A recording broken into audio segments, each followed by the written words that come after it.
حضور اخروی زندگی کے بارے میں ماشاءاللہ کہ کب سے توجہ پیدا ہوئی ہے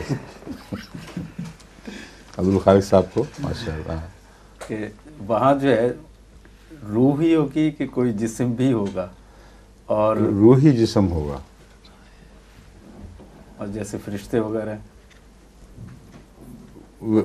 جیسے فرشتے کی بحث نہیں ہے، روحی جسم ہوگا. اور پھر اور چونکہ انسان کی لذتوں کا دائرہ فرشتوں کی لذتوں کے دائرے سے وسیع ہے، اور انسان کو خدا تعالیٰ نے یہاں وہ صلاحیتیں بخشی ہیں جن کے نتیجے میں اس کے دکھ اور اس کی لذتیں دونوں نے ایک بالکل نئی کائنات پیدا کی ہے جو فرشتوں سے الگ ہے.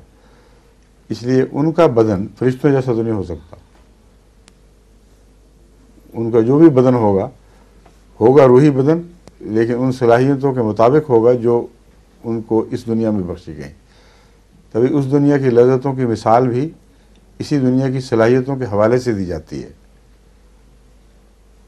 خوبصورت عورتیں ہیں، خوبصورت مناظر ہیں، آرام کی جگہ ہیں، باغات ہیں، یہ ساری تمثیلات ہیں جو قرآن بیان فرما رہا ہے، لیکن حوالہ انہی لذتوں کو ہے جن کو ہم یہاں جانتے ہیں، اور فرشتے ان کو نہیں جانتے. سمجھیں؟